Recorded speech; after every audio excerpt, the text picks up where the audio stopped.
Hi everyone, welcome.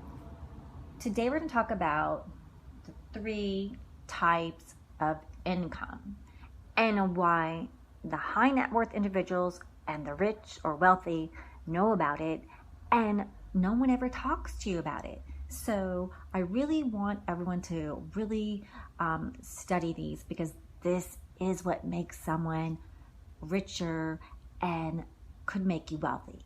So the biggest things, I'll just tell you right away so that you can have them in your mind. One, it's earned income, which is like your paychecks. Two is investment income, which is like stocks, your capital gains. And three is business income, also known as passive or leverage income, which is like royalties and intellectual stocks. So I'll just start from the beginning. So let's talk about one. Basically, you don't want to be taxed too much. And number one, you get taxed so much for going to work. Like most of beginner investors, we go to work and get an hourly paycheck, and say if we made $1,000 that week, after you get your federal taxes, there's Social Security taken out, the city, state taxes, like it could be over 35% is taken out of your paycheck. So you're going to go home with like $600 instead of that full $1,000 because you are taxed with it. So most of us are hourly paycheck workers right now, which is fine because you just start where you're starting. And so it's called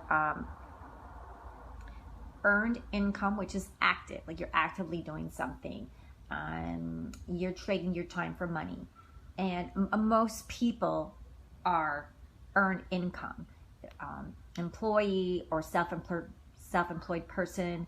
So you're either self-employed or you're employed someone. It can be hourly or you can be providing a service. So you will get taxed on this a lot. So the second one that I told you is investment or portfolio income, which you get taxed on how much you make. So if you're investing in Amazon and you bought it when it was only $1,000 and you sold it when it hit $3,000 and you made a nice cool $2,000 on Amazon, that is the $2,000 will be taxed in the capital gains.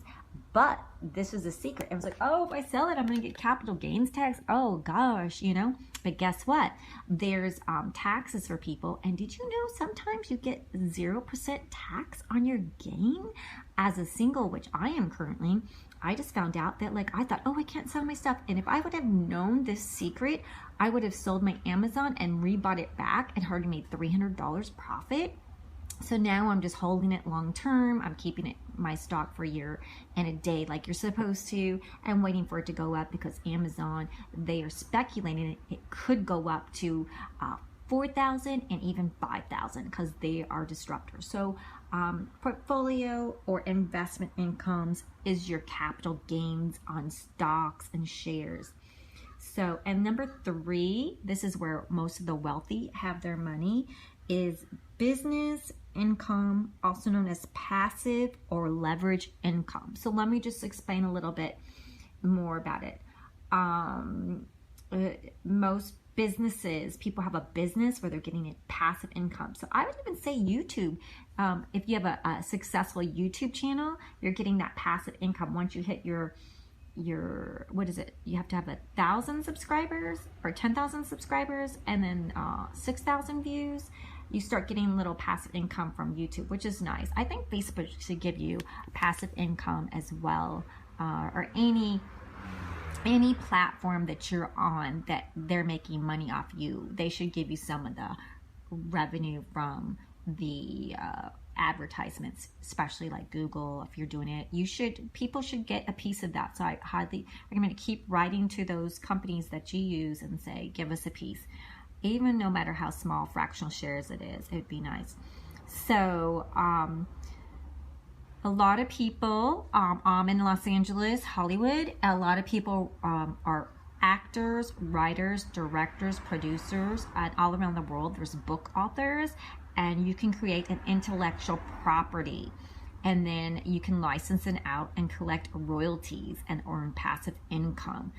So also I didn't really understand this too much, but I started learning about it. I did work in private placement of an oil and gas company, and I was learning about private placements because I did film funding for major studios like Mandalay and a couple other high profile companies that I was working to get funds for films.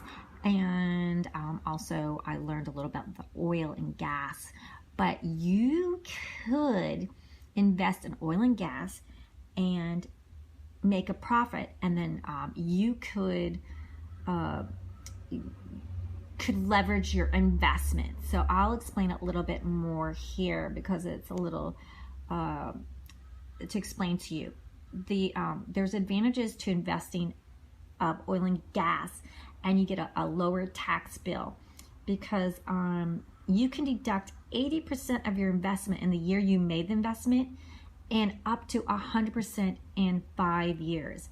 And there's drilling rig rentals, cement, drilling consult fees, casing pipe, stimulus fracking, tangible drilling cost deductions or line heaters, leasehold interest, separators, tanks, wellheads, depletion allowance. The IRS gives you a 15% tax-free depletion allowance against production revenue for the oil and gas reserves. And you're like, well, why are oil and gas deductions allowed? Well, because we need energy, and it's a national priority, a high national priority. We need affordable energy.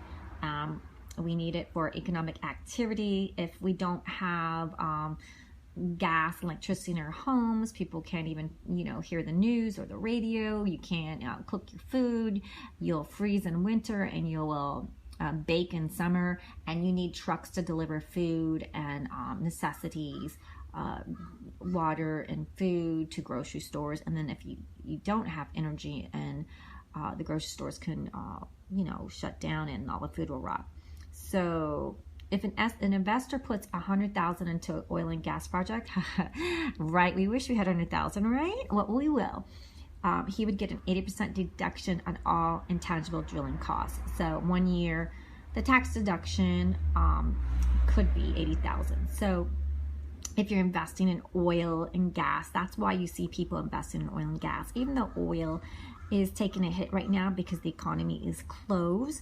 But I always feel that there will be a mix of oil, more towards gas, and then with the electric cars coming in, it'll probably be a third and a third until the federal and state laws about emissions from the fuels. And there'll probably be always the new energy leader in the business. So I hope that helps you to understand that we all start with earned income unless you're already born an heiress, like, Paris Hilton or,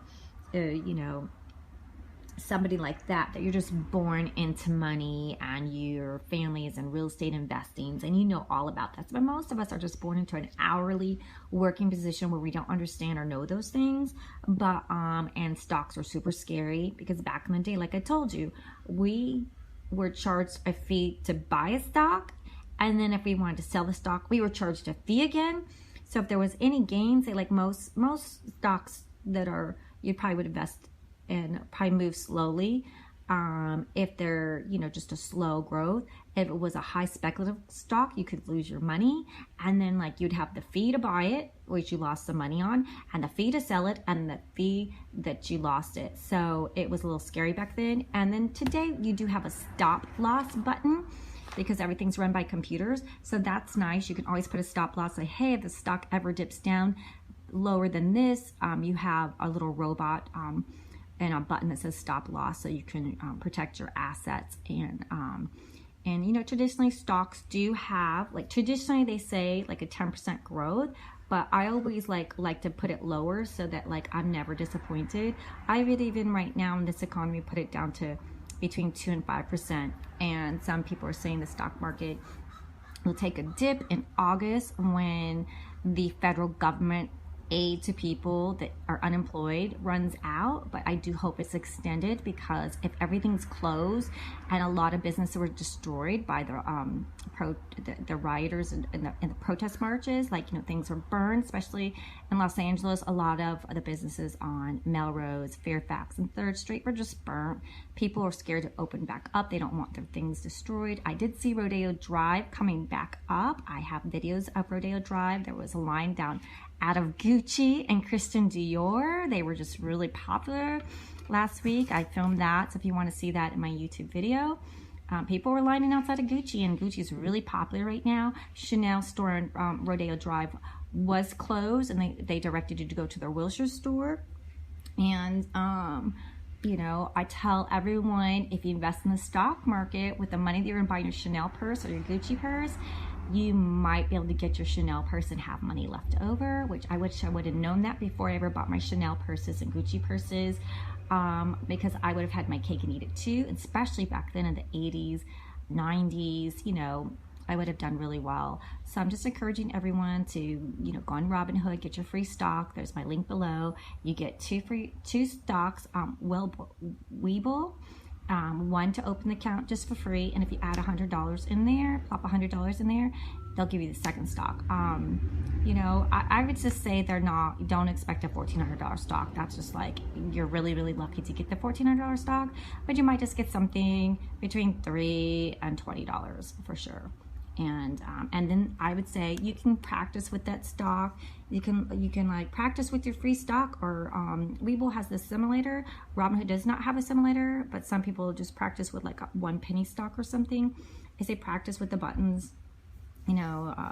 What's it hurt you to put a penny in something, to just practice and learn the buttons and just get used to it. See if it's something for you. Just for practice wise, I would just say penny wise is a penny smart. So once again, just encouraging you to start a YouTube channel, start a podcast, start a business on Etsy, go on Fiverr. If you draw, you write, if you're good at grammar corrections, you're good at painting, you're good at making presentations, you're good at speaking, Fiverr is a good way to do business. Resell on eBay or Let Go, or all the wonderful apps that you can resell stuff. I really like Etsy because it has all those beautiful things that people make, like handmade, and are just so clever.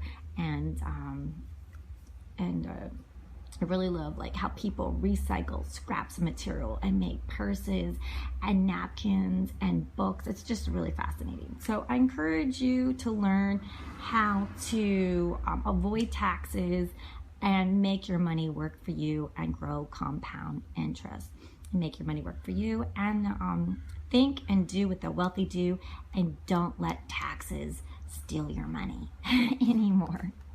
So I'm not a financial advisor, a licensed financial advisor. That's my disclaimer.